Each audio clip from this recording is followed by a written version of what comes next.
Hey everybody, it's Candace. And I'm Denise. Yeah, and as you could tell, neither of us are Ashley. That's right. Yes. So if you're tuning in and expecting to hear Ashley, our speech language pathologist, I have a little bit of sad news. She is out sick today. So we will reschedule that Facebook Live with Ashley another day when she's feeling better. But we did want to ensure that we were, coming in because we told you all we would. So Denise and I are going to do our best at talking about speech and language, and we're going to take a little bit more of a behavioral approach to it and just what that might look like in a typical ABA session. If you do have any questions that would be more related to a speech language pathologist in particular, like I said, you could jot your questions down and I'll make sure Ashley gets to them, or she'll have those questions for next time. So when we go live and she's feeling better, she'll have those questions prepared to answer. Yeah. Get well soon, Ashley. Yes, if you're watching, hope you feel better. So maybe we could start a little bit by introducing ourselves. I'm a behavior analyst here at Behavioral Perspective and the founder of Behavioral Perspective. I've been doing this for too many years to count now.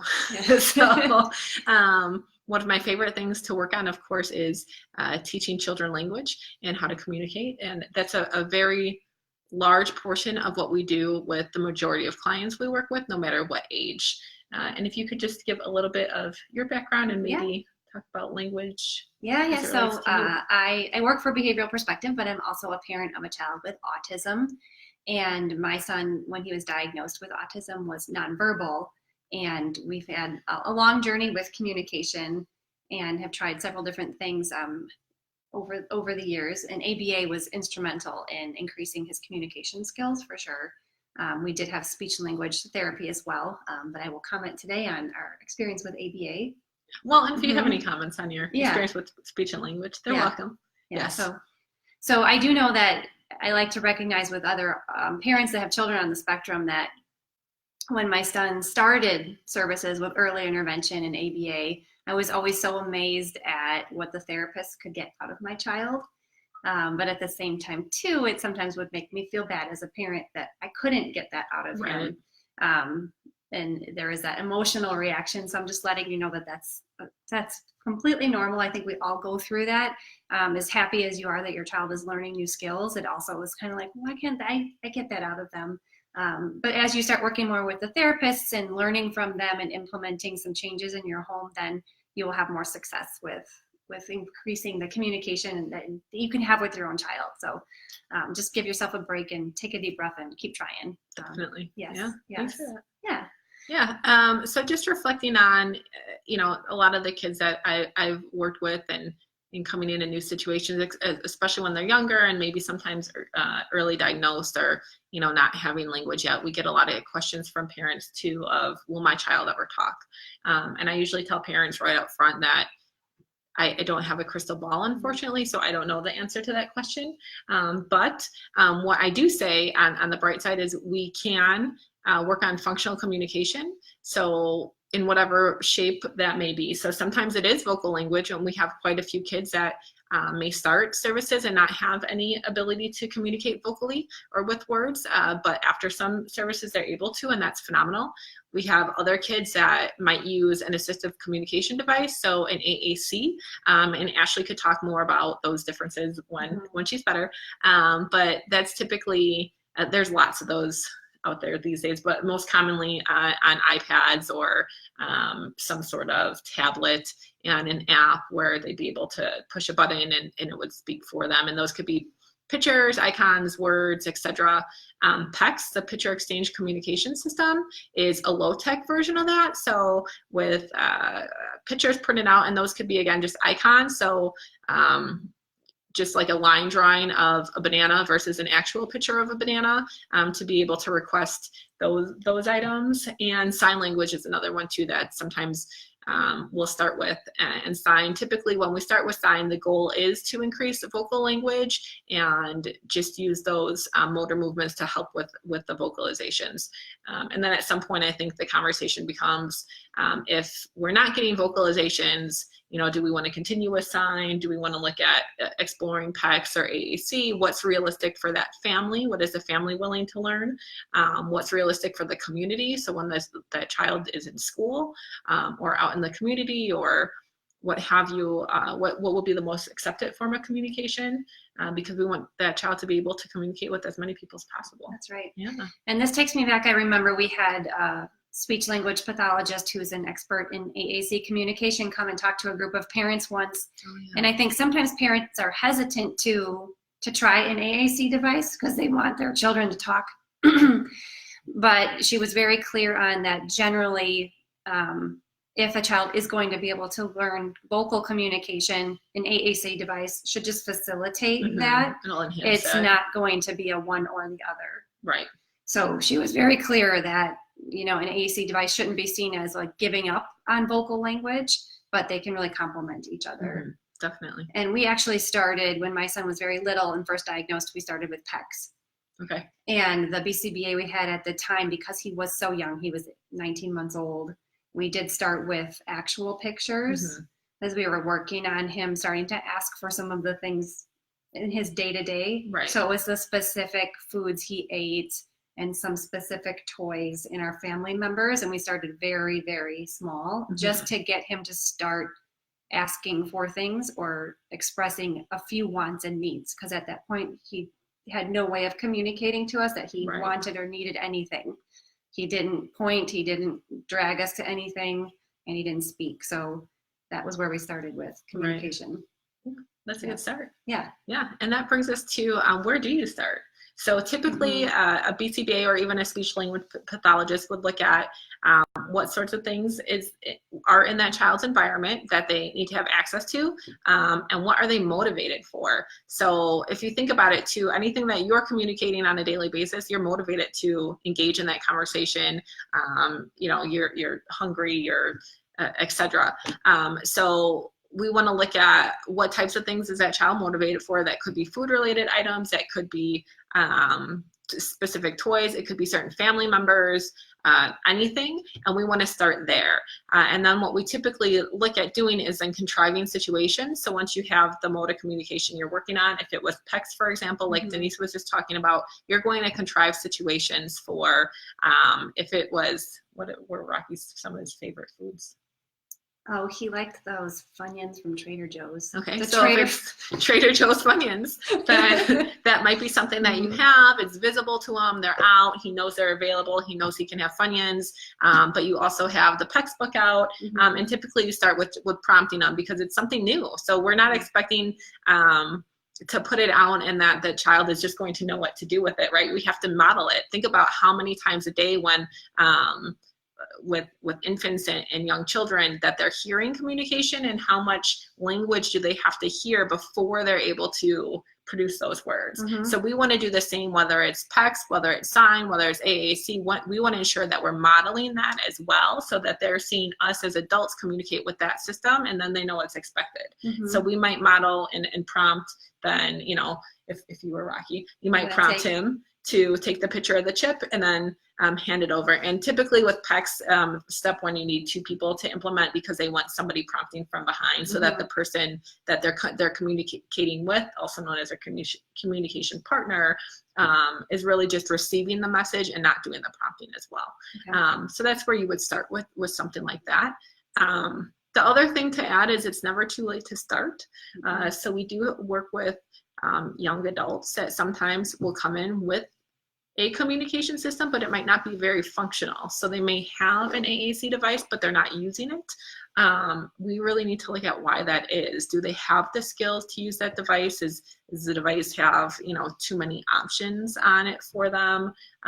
Does the device not have enough options for them? Maybe it has plenty of options, and maybe they're able to discriminate what all those items are, but they don't want any of them. So have we really looked at, you know, what motivates that learner? What are they interested in? And geared that device towards that. And thinking about the language that goes in that too, making sure that if it is a young adult or teenager, that we're having some appropriate language choices for them as well. Because if you think about how a teenager or young adult communicates, it's not always with, you know, please and thank you. Yes. So, although we would like them to, but I have a teenager at home and I don't get lots of pleases and thank yous. So we're not expecting that from the students we work with either. Yeah. And on that note, actually, that's another thing I wanted to talk about. was expanding language. So lots of times when students are learning the basics of language, so they may be able to mand or make requests for items that they're motivated by. So in that example of the Funyuns, you know, Rocky's able to man for that. He's able to man for water if he wants some water. He's able to, you know, request to play with a toy car. Sometimes people will want to jump to expanding that length of the sentence. So they'll want to look at putting in what we would call a carrier phrase, such as I want or please. We typically would advise against that in that early stage, only because if we look at a student or a child who has very limited language, we really want to enhance all the language that they have. So what we would jump to with a step 2 would be to better define what it is they're asking for. For example, if your child likes to play with cars, instead of just saying car or I want car, I would much prefer them to request blue car or a red car or a big car, little car. Same with if you're pushing them on a swing and they're able to say push, it could be push higher, push slower, push faster. So any of those adjectives or adverbs that would better describe the item it is that they're requesting or That's a wanting. really good point. I remember a therapist one time making a comment too about what you're teaching. That sometimes people may jump to, let's learn all of our animals, or let's, you know, which that's great to build up the vocabulary, but to really be focused on what vocabulary you are teaching to make sure it is functional vocabulary, especially for learners that have a more limited repertoire of communication, to make sure they have the language they have to get their wants and needs met in regular life, versus maybe knowing what an ostrich is. Exactly. Because you won't need to know what an ostrich is all that often. No. Yeah, and those are all things that, you know, later on, once the students that we're working with have a very broad number of items that they can name, they're able to make lots of requests, then we could look at, you know, what items do we need to continue to teach them. And by then too, that might be a skill at that point that we're helping them learn how to learn. So that, I mean, if you think about it, every day we run into, you know, things that we may not know, or we may not know what something is, or what a word is, or how to use something. And then we're able to mand or request for help. So we're able to ask that question, hey, what is this? Or can you help me? So hopefully at that stage too, if it's not something that they're coming in contact with on an everyday basis in their environment, ask yourself, do we really need to teach that, like you just said? And then when we're looking at those skills, can we teach them to ask that question of what is that, or anything like that, so that, they're able to pick that up in their environment just naturally. So I'm trying to think, going back to Rocky's early days, we started with PECS, and then one of the very first things that we had to do as parents for homework was manding homework. And in ABA world, manding is requesting for items. So it is your basic getting your needs, want, and met. And when you think of little kids as they develop, that's the first thing they learn how to communicate, is what they want. So we did start, and we had a sheet that we carried around on a clipboard and had it in a few strategic places in the home. And we really just kept track of, as we were teaching him to ask for items, how often was he asking for items? And my job was really just to keep track of that. And then also to make sure that he did use some of the new skills. We were teaching him to get what he wanted, that I didn't just give him his Funyuns. I had to make sure he either used a gesture or used his PECS, or some way that he was doing something to show me he wanted it. And that's when I would give it to him. So I think the more that happened, then it builds up some momentum where they're saying like, oh, if I do something, I get something. Right, exactly. And that is a really big skill to get to that learning how to learn. Oh, definitely. Yeah, and that's something too that when I work with families, I always talk to moms about, or moms or dads, who's ever, you know, working on implementing this in the household. Try to even just set it aside a couple minutes a day to work on it, because sometimes when we come in as behavior analysts, or when we give homework like that, maybe from a speech language pathologist, it can seem really overwhelming to a parent at first. And think about how many times throughout a day that, you know, maybe if you have other children, or even you yourself, are making requests. And if you really think about it, it's a ton. It's a lot throughout the day. So then parents get overwhelmed with the thought of, oh my gosh, I need to be doing this all day long. And obviously number one, that's just not realistic. Mm-hmm. And number two, we want to make it so that you're not overwhelmed. And number three, we want you to see success so that, you're not feeling that frustration. So I always say, look at what's happening naturally in your day. And are there times where you could just build in, even if it's 5 minutes, to contrive those situations to take some really good data. So in that example of, is there a natural snack time throughout the day? Or even when you're prepping other meals, can your child be sitting there while you're putting away the dishes or something, and you could have the Funyuns out and you could be holding them, and he sees that they're available, but you're still able to sort of do some other things. I know as moms, we often have to multitask. So if you're able to dedicate that very specific time, that's great.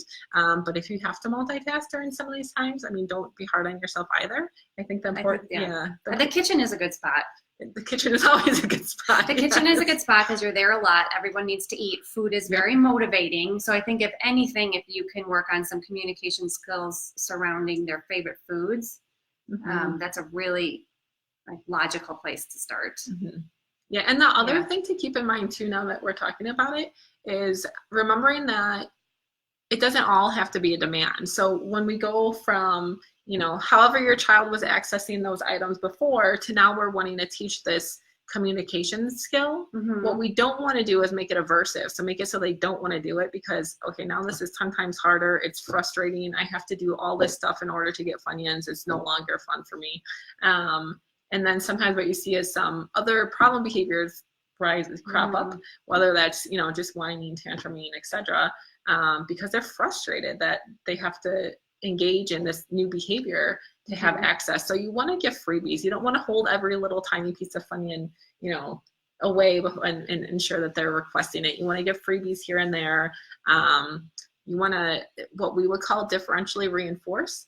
And what that means is you want to give a bigger, better reinforcement for a better response. So if Rocky was just learning that skill and was in, took the PEX item and handed it over to Denise completely independently, and that was one of the first times he did it, you want to throw him a party. You want to give him a couple Funyuns. You want to make sure that, hey, that was really awesome. I want to see that skill increase versus if Denise is, to away dishes and really needs to prompt him, or maybe there's a second person, even maybe your husband's there, or his sibling is prompting him to get the pitcher, then he would, to hand over the pitcher, then he could still have access to the Funyuns, but maybe it's, half a Funyun or one Funyun as opposed to, the party of Funyun.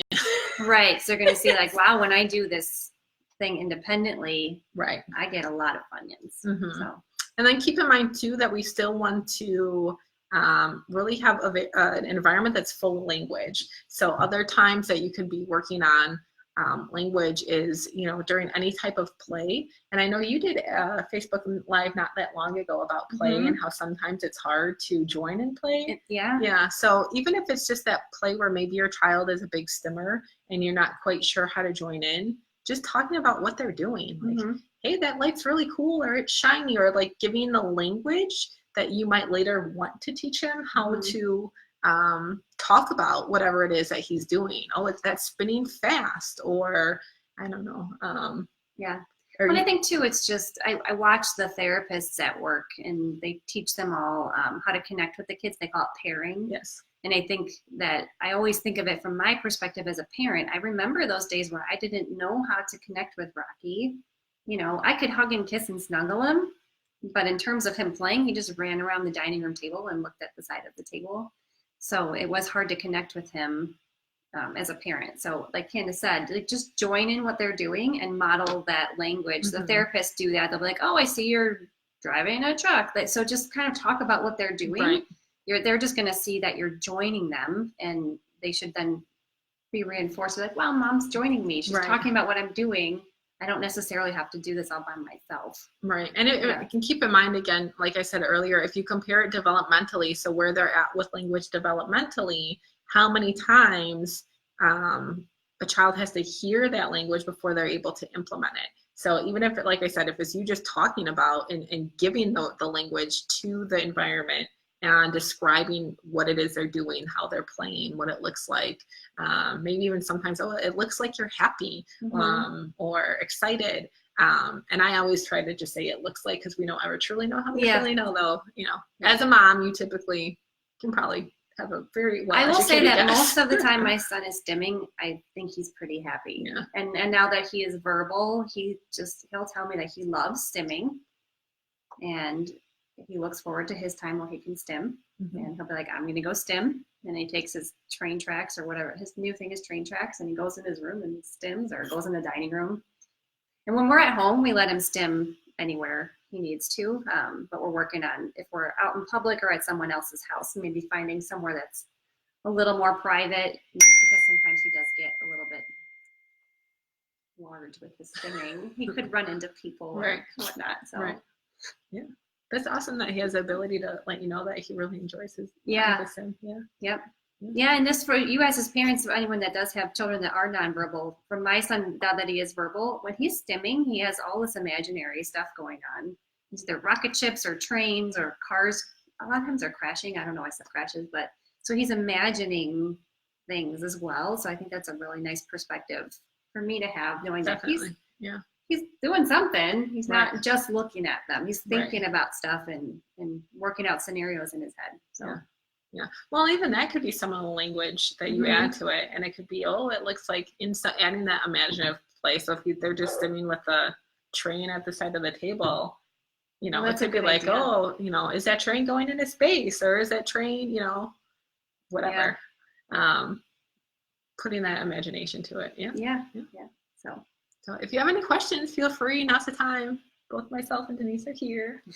And I'm sorry Ashley's not, but hopefully we reschedule didn't Ashley. disappoint you. Yeah. And if not, otherwise I think we're gonna log out now. Yeah, we can get going. If you guys have questions, definitely add them to the post after the fact. We'll check them and get Ashley rescheduled, and everybody have a great weekend. Yeah, thanks for joining us. Bye. Bye.